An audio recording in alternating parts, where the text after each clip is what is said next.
Dios le bendiga, queridos hermanos y amigos, en esta jornada de estudio de la historia, gobierno y doctrina de la Iglesia de Dios de la Profecía. Estaremos compartiendo con ustedes la séptima semana, ya la séptima clase de este estudio de la Iglesia de Dios de la Profecía. Para mí es un honor compartir con ustedes esta experiencia histórica y así agradecemos a Dios esta oportunidad. Para así iniciar, vamos a presentarnos delante del Altísimo para que Él nos ayude, nos dirija y nos guíe en esta trayectoria, en el nombre de Jesús. Oremos al Señor. Padre Celestial, que moras en las alturas de los cielos, Señor, te adoramos, bendecimos tu nombre, te damos gracias. Gracias, Señor, porque nos da esta oportunidad, este privilegio, Señor, de compartir con todos los hermanos y amigos esta enseñanza de la historia de tu iglesia, de Dios de la Profecía, Padre, en el nombre de Jesús. Guíanos, dirígenos, guárdanos y permite, Dios, Señor, que todos lo que vayamos a expresar, a enseñar, sea para gloria y honra de tu santo y bendito nombre. Gracias te damos, Señor, en el nombre de Jesús. Amén y amén. Muchas gracias, queridos hermanos. En el nombre de Jesús, pues, en esta jornada de estudio, esta clase, vamos a tratar el capítulo 10 y 11 en adelante, el futuro y conclusión de este libro tan importante que es la historia de fundamentos de la historia de la IDP, escrito por el doctor Adrian Ballack, Padre, gloria al nombre del Señor. Pues, iniciando esta clase, el futuro, por todo el mundo, un llamado histórico a la evangelización.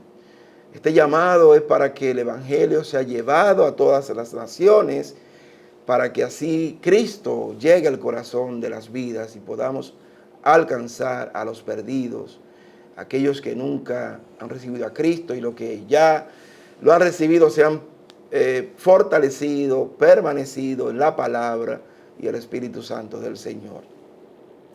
Desde sus comienzos, la Iglesia de Dios de la Profecía ha sido una iglesia evangelizadora y misionera. Cabe destacar que los primeros fundadores de la iglesia en el hogar de C. Murphy, en el condado de Cherokee, Carolina del Norte, en la primera asamblea del 1906, los hombres fuertes, valientes de ese entonces, que no eran muchos, eran unos pocos, tomaron el lema, los hombres fuertes lloraron y dijeron que no solamente estaban dispuestos, sino ávidos por ir, estaban deseosos de ir, no solamente querían ir a evangelizar, sino que estaban deseosos por evangelizar. A través de la historia podemos ver que esta iglesia se ha expandido a cada estado de los Estados Unidos y a más de 130 países y territorios del mundo. Quiere decir que ya nuestra iglesia, que inició en un hogar con 8 personas, ahora vemos que ha llegado a todos los estados de los Estados Unidos y a más de 130 países a nivel mundial. Y tiene más de 7,000 puntos de predicación a nivel mundial y puntos de predicación a nivel de todas las naciones, en su gran mayoría. Estamos en los 5 continentes y así pues el evangelio ha llegado y ha alcanzado a múltiples naciones y personas. La pasión de la iglesia, de la IDP por la cosecha ha permanecido sin disminuir. Es decir, esta iglesia tiene una pasión por los perdidos. Esta iglesia tiene una pasión por los no alcanzados. Esta iglesia tiene una pasión por aquellos que aún no tienen a Cristo como su Salvador y Señor.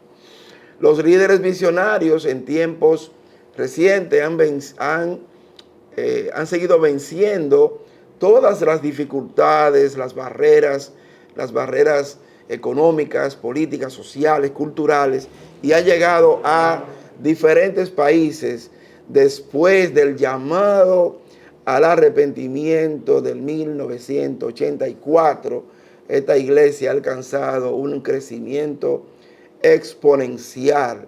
lo que no se alcanzó en 90 años anteriores, en los últimos 10 años, 20 años, vamos a decir 30 años, esta iglesia ha alcanzado el doble o casi el triple de la cantidad de membresía que tenía en ese entonces, producto de que la iglesia pues se movió tornándonos a la cosecha y salir de las cuatro paredes y no encasillarnos o estigmatizarnos como la iglesia única o que éramos la iglesia que tenían que venir a nosotros, sino que nosotros ahora nos expandimos a todas las naciones y salimos fuera, como es el término de eclesia, que significa salir fuera. Bendito es el nombre del Señor. Responder en obediencia. Esta iglesia ha sido obediente al llamado del Espíritu Santo, al llamado de Dios para ser una iglesia que alcance a los perdidos. La iglesia comenzó su respuesta corporativa a este llamado durante la administración de M.A. Tomlinson. Milton Tomlinson se reconoce como uno de los líderes pentecostal del siglo XX que mayor influencia ha tenido en el entorno del pentecostalismo a nivel mundial. Y también continuó la administración del obispo Billy Murray, Fred Fisher, padre, también en la nueva administración de Randall Howard, la cual comenzó en el 2006. El periodo desde 1984 hasta el presente ha sido un periodo llamado a transición y cambio para la IDP, la cual nos vamos renovando, transformando, cambiando, adaptándonos a lo que el Espíritu Santo, Cristo, quiere de la iglesia, y somos obedientes al llamado del Espíritu Santo. Bendito sea el nombre del Señor. La explicación de los valores centrales. La iglesia tiene valores centrales o propósitos centrales que le enfocan en un llamado especial para que la iglesia tenga un fundamento trazado en focos principales para dirigirnos hacia lo de adentro y también a los de afuera. Es evidente el compromiso de la administración con los valores centrales de la oración, la cosecha, desarrollo de liderazgo de Randall Howard. Supervisor General declara lo siguiente: nuestra visión, quiénes somos y qué haremos y qué queremos ser. La iglesia de Dios de la profecía será un movimiento que exalte a Cristo, un movimiento de santidad, un movimiento lleno del Espíritu Santo, un movimiento de todas las naciones, un movimiento que haga discípulos, un movimiento que plante iglesias y que tenga la pasión por la unidad cristiana. Hermano, esta visión, una visión poderosa. Bendito es el nombre del Señor. En esta visión se cumplen los propósitos principales de la iglesia. Bendito es el nombre del Señor. Pero esta visión tiene que tener una misión, que la misión es lo que debemos hacer para cumplir la visión. Empoderados por el Espíritu Santo mediante la oración, plantaremos iglesias y equiparemos a líderes que cumplan la comisión bíblica de hacer discípulos a todos los pueblos del mundo para la gloria de Cristo, nuestro Señor, la cabeza de la iglesia. Hermano, esta misión es una misión poderosa. La iglesia de Dios de la profecía tiene una visión clara y una misión estratégica para llegar a ocupar la posición de que Cristo sea el centro, Cristo sea la cabeza y el Espíritu Santo el guía. Bendito sea el nombre del Señor. Y la iglesia, la mensajera de Cristo, la obediente a Cristo, a obediencia al Espíritu Santo. Bendito sea el nombre de Cristo Jesús. Para enfatizarlo más, el obispo Randy Howard, en su declaración, dice que seremos empoderados por la oración, cosecharemos para plantar iglesias y cumplir la comisión bíblica de hacer discípulos genuinos. Desarrollaremos líderes al equiparlos y a convertirlos en una iglesia hacedora de discípulos. Los discípulos que hagan discípulos. Que todo lo que hagamos deberá llevar la marca de la cosecha, ser empoderado por la oración mediante el Espíritu Santo y ser diseminado en las filas de este movimiento por líderes que desarrollen a otros líderes que tengan estos valores por esencial. Es decir, que tenga los valores centrales de la visión 2020 o la visión de la iglesia, para que cada uno de los líderes llevemos esto dentro de nuestro ADN, dentro de nuestro ser, para cumplir la gran comisión. Las filosofías de las oficinas internacionales está enfocada en los valores centrales, es decir, está enfocado en la pluralidad, que ejerza y que sea modelada de una manera adecuada, orientadas a servir, no solamente que los supervisores nacionales, regionales, presbíteros generales, supervisores generales, obispo presidente, esté orientado a ejercer el servicio. Debemos de servir, gloria al nombre del Señor, los unos a los otros, como manda las Sagradas Escrituras, que debemos ser siervos, no servidores, no que nos sirvan, sino servir nosotros. Bendito sea el nombre del Señor. Enfocados en los líderes, no solamente en los laicos, sino también en los líderes, que puedan los líderes guiar a otros líderes a priorizar los ministerios de acuerdo a los valores centrales. Es decir, cada ministerio está enfocado en los valores centrales de la visión. Gloria al nombre del Señor. Afirmar la visión, la inspiración y la fe y la integridad genuina del Espíritu Santo en nosotros, que podamos llevar el Evangelio, la palabra, a los perdidos. Un evidente amor por este movimiento, o sea, amar la iglesia, identificarnos con la iglesia, identificarnos con los perdidos, para tener una identidad, gloria al nombre del Señor, que nuestro ADN esté centrado en la iglesia, en Cristo y la palabra. Bendito sea el nombre del Señor. Que no tratemos a las personas con cinismos, ni seamos hipócritas, sino que seamos sinceros en que seamos una familia en Cristo. Que podamos tener bendiciones recíprocas, es decir, entre nosotros unos con otros. Bendito sea el nombre del Señor. Que haya una sinergia, un movimiento laborado entre todos. Juntos iremos por la meta de la gran comisión. No yo particularmente, sino que entre todos podamos lograr alcanzar a los perdidos y alcanzar las metas que el Evangelio quiere que nosotros lleguemos a través del Espíritu Santo del Señor. Un crecimiento sin precedentes. Bendito sea el nombre del Señor. Hoy la IDP está creciendo internacionalmente a un ritmo sin precedentes. En la realidad, la iglesia está retomando a sus raíces en la palabra y el Espíritu Santo.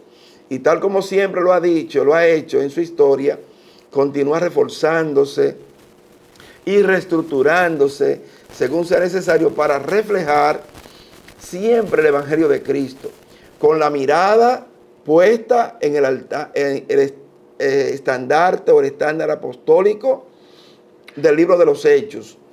El desafío que se repite 7 veces en el libro de Apocalipsis, que dice: el que tiene oído para oír, que oiga lo que el Espíritu dice a las iglesias.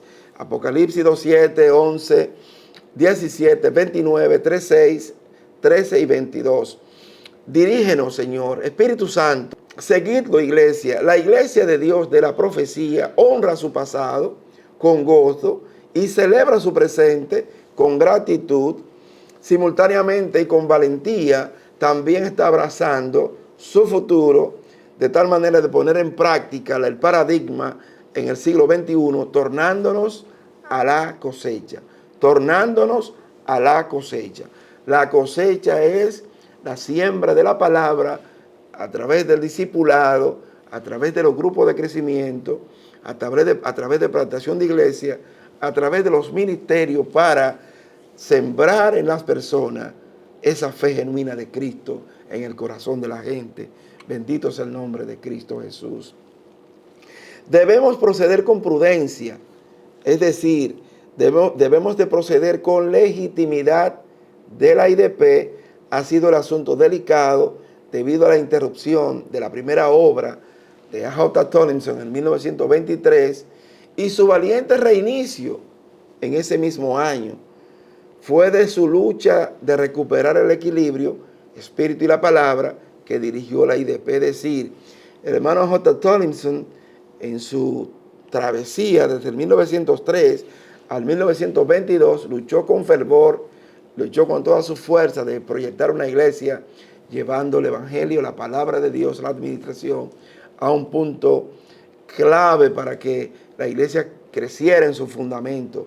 Creció de una manera extraordinaria, pero luego de su división, luego de su contratiempo, oposición, pues tuvo que relanzarse en 1923 como una nueva obra de Dios, con unos pocos hermanos, unos 2,000 a 3,000 personas, pues comenzó una nueva iglesia, gloria al Señor, y pues con esa división pues forjó una nueva ruta del evangelio, y basándose en la palabra de Dios y el Espíritu Santo como fuente, ¿verdad?, de la teología bíblica, la teología de la iglesia, en el nombre del Señor, y resurgió una nueva iglesia. El hermano Emma Tollinson, su hijo Milton Tollinson,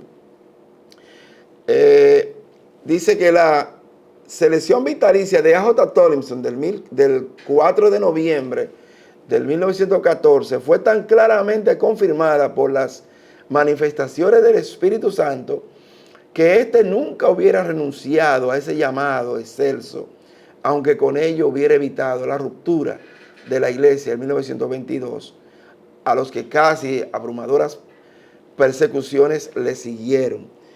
Esto fue escrito por su hijo M.A. Tollinson, lo que su padre pues forjó en el carácter de la iglesia, y como el llamado al Espíritu Santo que en ese momento pues iluminó a los que con él estaban en su momento, de que su dirección, su ministerio fuera de una manera vitalicia, y que como esa manifestación del poder del Espíritu Santo lo llevó a entender que esa posición no era una posición temporal, sino vitalicia, pues él decía que aunque la división pudiera salvar esta acción del Espíritu Santo, él sufriría esa ruptura, porque él dijo que la manifestación del poder del Espíritu Santo pues era una manera pues fijada en su mente y en su corazón. Bendito sea el nombre del Señor. Una pregunta vital: cambio y reajuste.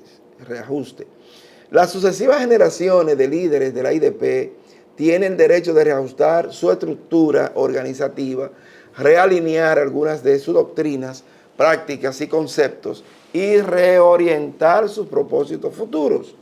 La iglesia siempre ha ido cambiando, renovándose, restaurándose a la medida de la fe, del conocimiento que ha tenido a través de la luz de la palabra, en el nombre de Jesús. Se puede contestar esta pregunta de tres maneras. Primero, el movimiento de restauración dirigido por R.G. Spurling y W.F. Bryan y A.J. Tollinson en el 1886 al 1903 y en adelante, comenzó con una corrección a la historia de la iglesia. Es decir, recuérdense que cuando inició la iglesia, pues el hermano R.G. Spurling vino de la iglesia de la fe, de la iglesia bautista, luego pasó a la iglesia de la santidad, luego a la iglesia de la Unión Cristiana, y ahí fue reformándose, y luego a la iglesia de Dios, gloria al nombre del Señor, y luego, ¿verdad?, ahora Tollinson tomó el nombre de la iglesia de Dios de la profecía, o la iglesia de Dios de Tollinson en un momento determinado. Quiere decir que esta iglesia ha venido resurgiendo de cambios desde su inicio hasta el día de hoy. La iglesia ha ido retomándose, reformulándose, recambiando y reactualizándose como un organismo vivo, porque la iglesia es un organismo vivo. El ser vivo pues se va creciendo, nace, crece, se multiplica y muere, pero esta iglesia no muere, porque Cristo dijo que la puerta del infierno no prevalecerá contra la iglesia. La IDP misma surgió o resurgió en 1923 como una corrección a lo que percibía ser un reciente alejamiento de las premisas bíblicas sanas, según interpretadas en aquel entonces. Por tanto, las correcciones son parte de su ADN espiritual. Es decir, que la iglesia debe ir reformándose, corrigiéndose y hasta llegar a la perfección en el nombre de Jesús. Tercera respuesta: el llanamente declarado compromiso de la IDP a andar en la luz de la palabra de Dios, según el Espíritu de Dios la dirija, proporciona un fundamento sólido para el cambio continuo y los reajustes, según los propósitos de Dios en la edificación de su reino. Es decir, que la iglesia tiene que irse reajustando a lo que el Espíritu Santo vaya guiando a la iglesia en el nombre de Cristo Jesús. ¿Cuándo ocurren las divisiones? Bueno, las divisiones ocurren cuando los grupos religiosos llegan a ser auténticos tras separarse de cuerpo más grande o de su iglesia madre o de sus líderes colegas por causa de diferencias insalvables. ¿Cuándo se justifica la tal división ante los ojos de Dios y del mundo que nos observa? Recuerden que la iglesia apostólica, si se hubiera quedado en Jerusalén, no hubiera crecido. Y si Dios, el Espíritu Santo no toma, a través del Espíritu Santo, toma a Pablo y lo lleva a Roma, lo lleva a los diferentes lugares gentiles, el Evangelio no llegaría a América. Se quedaría en Jerusalén y eso sería ya una muerte de la iglesia, en el sentido de que se iba a quedar ahí. Los discípulos y apóstoles todos fueron matados, martirizados en su gran mayoría. Entonces, que si no hubieran llevado a las persecuciones, a la dispersión, el Evangelio no hubiera llegado. Por esa razón, podemos ver esto como un punto favorable, que hubo la división en el 23. Yo lo veo desde el punto de vista así, de que los hermanos de la Iglesia de Dios, pues, han crecido. Ahora mismo están alrededor de 7 millones y pico de miembros, 7 millones y tantos a nivel mundial, y nuestra iglesia está en 1.500.000, 1.200.000, 1.700.000 miembros, y nos hemos esparcido en todos los rincones del mundo en el nombre de Jesús. Eso es obra del Espíritu Santo, obra de Dios. Bendito sea el nombre del Señor. Aunque en su momento no lo entendimos, pero ahora podemos entender de que Dios siempre utiliza su fuente para ayudarnos a vencer y a multiplicarnos en el nombre de Cristo Jesús. Estas son preguntas difíciles y ni siquiera la historia misma puede contestarlas adecuadamente. Pero Dios tiene misericordia y paciencia para con sus hijos que enfrentan dificultades. Sin estos, ninguna iglesia seria puede ser validada. Es decir, que el Espíritu Santo es quien le da la luz, le da el entendimiento a la palabra de Dios para que podamos ser una iglesia genuina, una iglesia espiritual, una iglesia de Dios. Bendito sea el nombre del Señor. La historia y la experiencia humana nos enseñan que a veces hay razones legítimas para dividir o separar, pero también hay divisiones que son artificiales, que sí se pueden corregir, se ponen de acuerdo dos hermanos. Recuerden como cuando Pablo predicó el Evangelio en uno de sus viajes, que a Pablo lo dejaron como muerto y Juan Marcos salió huyendo, lo dejó tirado, lo abandonó, pero luego Pablo lo volvió y le dijo: esta persona me es útil. Pero al principio decía: no, yo no ando con ese cobarde. O sea, quiere decir que nosotros tenemos decisiones a veces que debemos tomar decisiones de: tú te vas por un lado y yo voy por otro, y seguimos siendo hermanos, pero tú allá y yo aquí. Y mejor separado que estar unidos. Porque muchas veces lo que hace es que en una unidad lo que hay por más problemas. Por tal razón, pues a veces divisiones que son artificiales pueden ser reubicadas, reunidas. Pero hay divisiones que la mejor cosa es uno por un lado y otro por el otro, para así estar mejor. Bendito sea el nombre del Señor. La exoneración, integridad, perdón personal.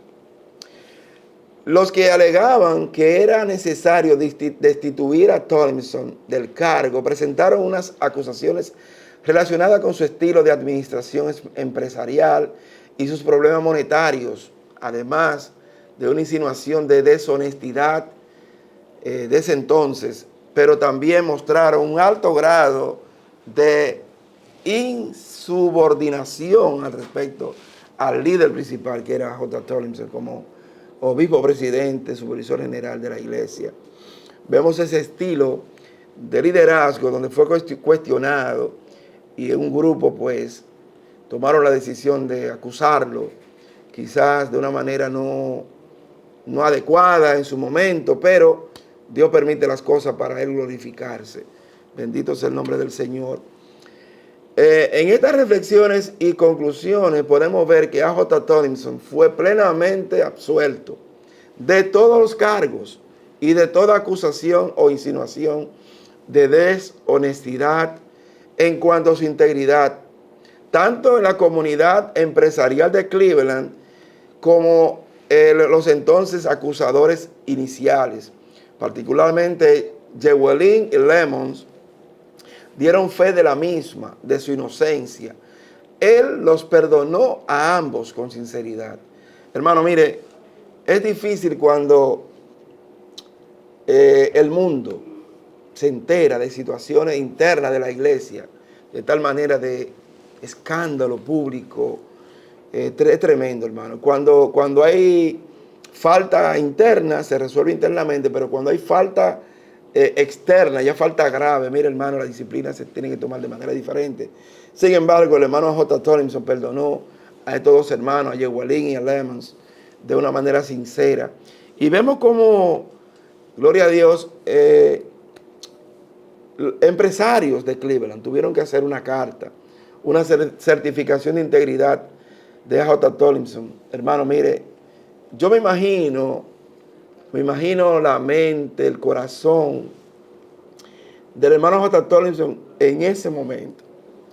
Él y su familia, cómo sufrieron quizás por estas acusaciones, que de una manera quizás no adecuada, que hirieron su moral, podemos decir. Donde empresarios fuera de la iglesia tuvieron que dar opiniones y hacer una certificación de integridad, de honestidad de un líder como lo fue a J. Tomlinson. Fue tremendo, es tremendo. En 19 de octubre de 1923, la comunidad empresarial de Cleveland, vamos a decir la comunidad bancaria, pues emitió una certificación a quien puede interesar. Por la presente, nosotros, los infrascritos, es decir, los que estamos suscribiendo esta certificación, empresarios de Cleveland, Tennessee, declaramos que hemos conocido al señor J. Tomlinson por varios años y que siempre lo hemos encontrado ser honesto y honrado en todas sus transacciones empresariales con nosotros. El señor Tomlinson tiene una excelente reputación en una comunidad por su integridad y carácter. Y lo consideramos ser un caballero honesto y un cristiano honrado. Hermano, una comunidad empresarial no eclesiástica diciendo, y un cristiano honrado, el testimonio suyo en la comunidad externa vale mucho. Y cuando ya una comunidad externa dice que usted es un cristiano honesto, honrado, eso vale mucho. Vemos aquí quién firmaron esta certificación. C.W. Harlett, presidente del Merchants Bank. E.S. Petty, cajero del Merchants Bank. M.C. Petty, empleado del Merchants Bank. Frank J. Harlett, cajero, Cleveland National Bank. J.E. Johnson, presidente de Cleveland National Bank. J.T. Hoffine, presidente People's Bank. Esto es una comunidad bancaria, hermano, donde cada uno de ellos dieron su opinión en esta certificación. Eso es algo que debemos resaltar en el historial de nuestra iglesia del hermano J. Tomlinson. Legitimidad de la IDP, compromiso con el espíritu y la palabra. A J. Tomlinson, su delicada vida y duradero legado están siendo ahora reconocidos justamente por los eruditos y los historiadores. Su incansable celo, trabajo sistemático y destrezas organizativas han ayudado a darle la credibilidad necesaria al vertiginosamente creciente mundo de la santidad y el pentecostalismo.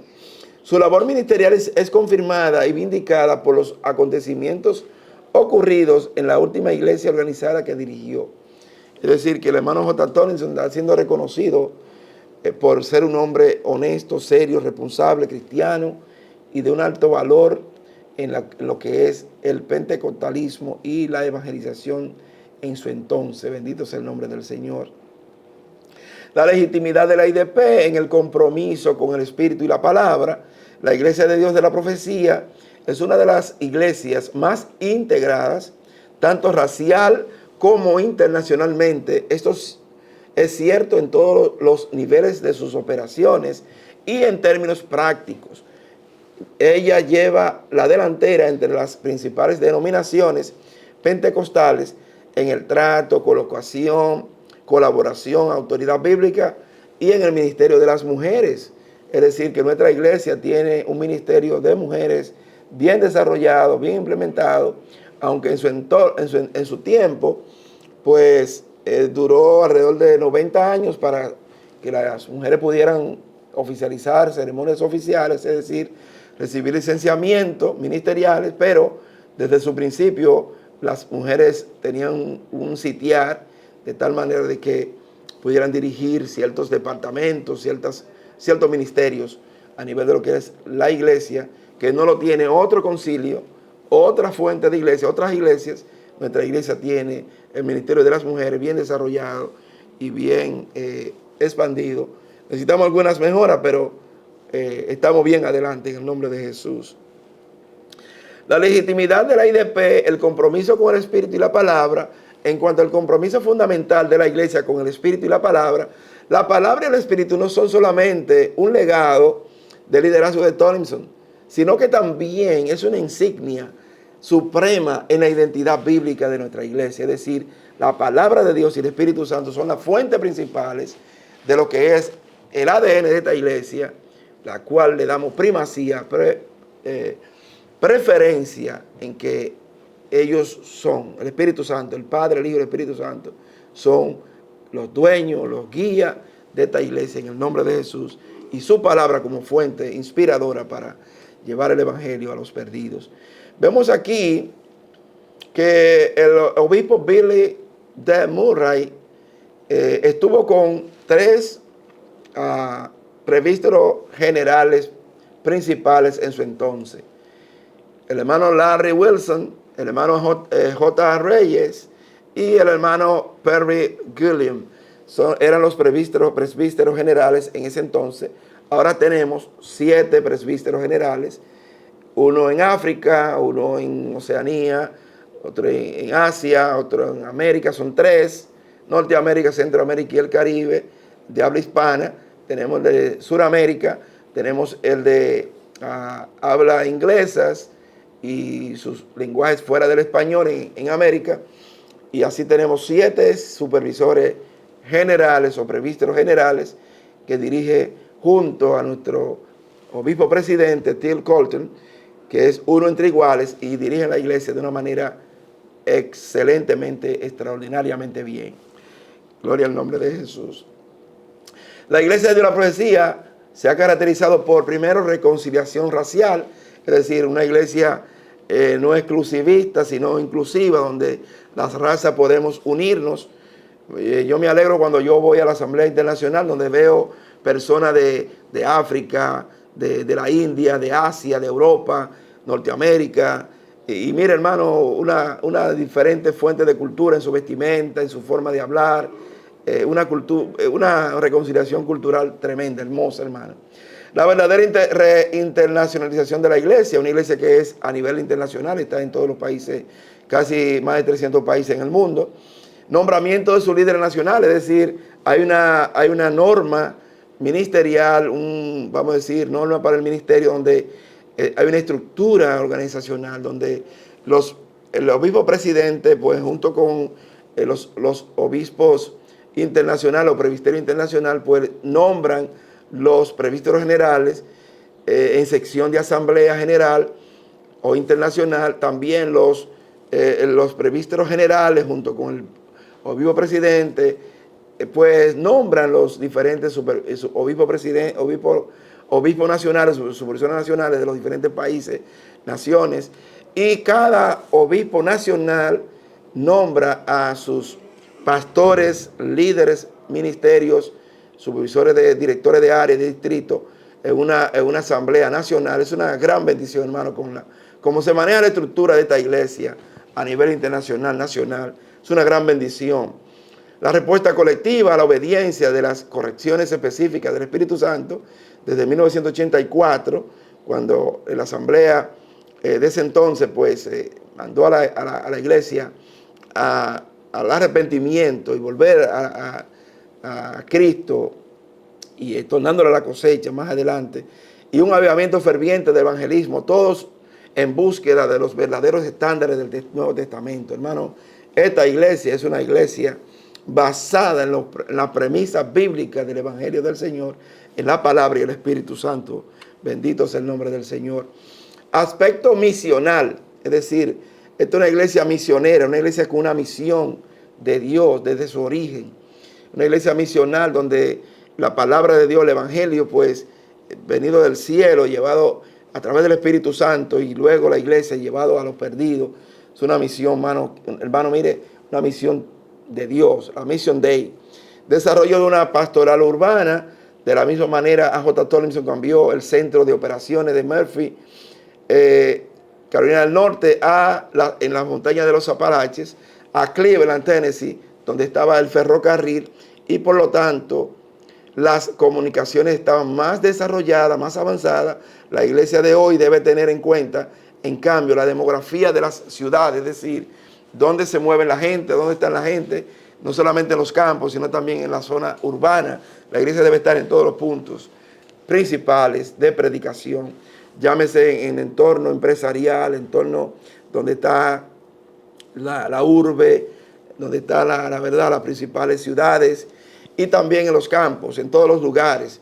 El tema de tornándonos a la cosecha debe estar tan actualizado hoy como cuando Billy Murray lo introdujo a la iglesia, porque como Jesús le dijo a los discípulos: alzad vuestros ojos y miren los campos, están blancos para la siega, gloria a Dios, y necesitamos obreros para la viña. Rogad al dueño de la viña que llames nombre obrero para que haya pastores, haya líderes en la viña, porque la siega está preparada para que el evangelio llegue a los perdidos. Se ha hecho alianzas estratégicas con diferentes organizaciones, como la red de multiplicación, las universidades, estudios bíblicos como Gordon Conwell, la Universidad Lee y otros seminarios, Western. Son alianzas estratégicas a nivel, vamos a decir, misional, y a nivel también educacional. Es una gran bendición, hermano, que la iglesia se ha ido ampliando a esos sectores para alcanzar a los perdidos y preparar el ministerio, para que líderes se preparen otros líderes, y seamos líderes preparados para la obra del evangelio y la obra del Señor. Aspecto espiritual de la iglesia. Tenemos un compromiso con la santidad. Separados pero enviados, debemos de tener en mente que debemos de alcanzar y ser una iglesia de santidad. Bendito sea el nombre del Señor. Enviado con un discernimiento espiritual, con distintiva pentecostal, es decir, una iglesia que cree en la sanidad. Cristo sana, Cristo salva, Cristo santifica, Cristo bautiza con su Espíritu Santo, y Cristo regresa pronto como Rey de Reyes y Señor de señores. Creemos en esas distintivas pentecostales. Preparados para la venida de Cristo. Estamos preparando la venida de Cristo, que Cristo viene pronto. Ya para eso tenemos que estar, ¿verdad?, unidos en un propósito de alcanzar los perdidos y preparados para su venida en el nombre de Jesús. Debemos ser una iglesia con identidad eclesiástica, es decir, nuestra iglesia debe formar el carácter de pertenencia con una identidad eclesiástica. Al final, para retornar nuestras raíces en la palabra y el Espíritu, la iglesia debe reformarse y reestructurarse según sea necesario para reflejar el evangelio de Jesucristo y para alcanzar el estándar apostólico que se encuentra en el libro de los Hechos.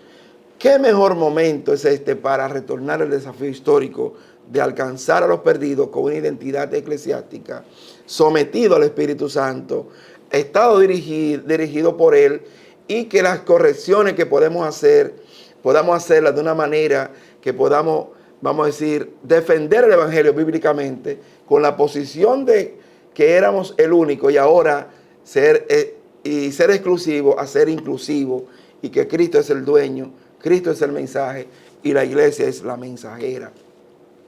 Debemos tener una identidad eclesiástica que comprendamos y que debemos tener en cuenta que somos una parte legítima y significativa en el cuerpo de Cristo, dándole mucho atributo a nuestros hermanos creyentes en la Biblia, en el amplio mundo cristiano, es decir, en el mundo cristiano en que estamos, alrededor de 8.600, 8.500 millones de personas. Nosotros tenemos un gran porcentaje de miembros, pero a nivel mundial somos aproximadamente casi un 30% de la población mundial. Necesitamos alcanzar ese 70% en el nombre de Jesús, y para eso debemos tener unidad misional, identidad eclesiástica para poder alcanzar a los no alcanzados. Bendito sea el nombre de Cristo Jesús. Debemos tener una identidad eclesiástica. Nuestra legitimidad se debe a la elección de Dios y nuestro compromiso del pacto a ser la iglesia que vemos en el Nuevo Testamento, de la cual Jesucristo mismo es tanto la cabeza como su Salvador, en Efesios 5:23, y que opera en su dimensión humana bajo la palabra de Dios y su Espíritu. Debemos tener una identidad eclesiástica como parte del cuerpo de Cristo. Fielmente cumplimos nuestra parte en el cuerpo de Cristo mientras cooperamos completamente con lo más que podamos con aquellos que creen en la Biblia y practican para cegar la gran cosecha de nuestro Señor y Salvador Jesucristo. Debemos seguir con nuestra identidad eclesiástica, con una verdadera identidad. Esta está basada en la misión de Cristo, que incluye los principios del amor ferviente, la vida de la santidad, reconciliación cristiana y una unidad bíblica. Estos elementos, entre otros, son esenciales en nuestro testimonio particular del Evangelio para poder alcanzar a los perdidos y tener una identidad clara de quiénes somos, cuál es nuestra visión y cuál es nuestra misión para que nosotros podamos dirigir lo que es la iglesia de Dios, de la profecía a nivel mundial. Aquí vemos como cultura general la bandera nuestra, que es la insignia que representa nuestra institución, comparada con otra institución, la cual, pues de una manera quizás no adecuada, podemos decir, quería obtener nuestra insignia como una insignia particular. Pues en el año 1933, en la asamblea del 1933, la bandera fue aceptada y reconocida como la insignia que es nuestra identidad y que no debe ser duplicada por ninguna otra institución o gobierno. Esta no tiene letra en su diseño, es decir, no tiene letra que dice Dios salva, Dios sana, porque si lo ponemos en español, pues cuando hay otro hermano de otra cultura, inglés, alemán, y europeo, africano, pues no va a entender lo que se dice. Por eso nuestra bandera no tiene letra, y no se le puso letra desde que fue aceptada, y no tendrá letra por eso. Dice que no tiene letra en su diseño, porque esta bandera es para representar la iglesia de Dios en todas las naciones y lenguas. Cuando se establezca o se plante una iglesia, se levantará una bandera para representar al Señor de la iglesia en las naciones. Esto lo dijo a J. Tomlinson en ese mensaje en la asamblea, cuando estaba presentando la insignia de la bandera en el 1933, pues refirió esta parte. La de la izquierda representa a la iglesia de los preocupados. Recuérdense que cuando el hermano Billy Murray pues trajo el asunto de los adornos a la iglesia, pues algunos hermanos pues no vieron esto como aceptable, pues se separaron de la iglesia, y pues nosotros le llamamos la iglesia de los preocupados, y ellos tomaron la bandera como su insignia. Sin embargo, como en el 1933 estaba designada como una de las insignias principales de la iglesia y fue declarada y registrada, no podían hacerse cambios, como no se puede hacer réplica en ninguna parte del mundo, ningún gobierno pueda o institución utilizarla. Ellos le hicieron una modificación a la insignia donde en el centro le pusieron un óvalo, donde están los tres símbolos de la iglesia, el cetro, la corona, la estrella, y pusieron un óvalo en el centro, lo cual se diferencia de nosotros, donde nosotros tenemos, la iglesia de la profecía tiene tres círculos separados con cada símbolo individual, uno con otro, porque cada símbolo representa a Cristo en su manifestación. El cetro como poder, la estrella resplandeciente de la mañana, la corona como Rey de Reyes y Señor de Señores. Esa es la representación de la iglesia en Cristo, en la bandera. Cuando usted está en un pedestal, ¿verdad?, moviéndose, el arbolándose en el aire, representa a Cristo como nuestro Señor y Salvador. Honrando nuestro pasado, celebremos nuestro presente y abracemos nuestro futuro. Dirija el Espíritu Santo mientras nos gozamos en honrar nuestro pasado y agradecidos celebramos nuestro presente audaz y simultáneamente abracemos nuestro futuro al vivir el paradigma, tornándonos a la cosecha como la iglesia del siglo XXI.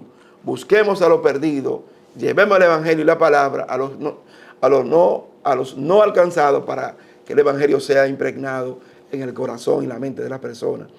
Los 5 valores centrales de la visión de la iglesia: oración, la cosecha, desarrollo de liderazgo, mayordomía bíblica y el servicio. Son los 5 valores centrales de la visión de la iglesia. Dijimos anteriormente que la cosecha, el desarrollo de liderazgo y la oración fue iniciativa del obispo Randy Howard. La mayordomía fue iniciativa del obispo Sam Clement, al igual que el servicio entre él y los demás obispos, presidente. Hoy día estos valores centrales están vigentes, aunque fue la visión estratégica del obispo Randy Howard, y la iglesia sigue esta visión en adelante y en el futuro. Gloria al nombre de Dios. Esta visión se compara con los propósitos de una iglesia con propósito, del libro de Una iglesia con propósito de Rick Warren, y la iglesia de los apóstoles, la oración, discipulado, adoración, compañerismo y ministerio. Bendito sea el nombre del Señor. Dios les bendiga. Dios tiene el control y dominio de todo. Cristo viene pronto. Amén. Espero que esta enseñanza, 7ª semana, le haya sido de utilidad y le damos gracias a Dios por esto. En el nombre de Jesús oramos, en el nombre de Cristo Jesús. Padre, te damos gracias, te adoramos, bendecimos tu nombre. Gracias, Señor, por esta enseñanza que nos ha permitido hacer, que sea del agrado tuyo, que sea para gloria de tu nombre y que sea para bendición de los demás, en el nombre de Jesús. Ayúdanos, Señor, a no repetir nuestros errores y a mejorar nuestro futuro, nuestro presente, en el nombre de Cristo Jesús. Muchas gracias, Señor, en el nombre de Jesús. Amén y amén. Dios le bendiga y le guarde en el nombre de Jesús. Cristo viene pronto. Amén.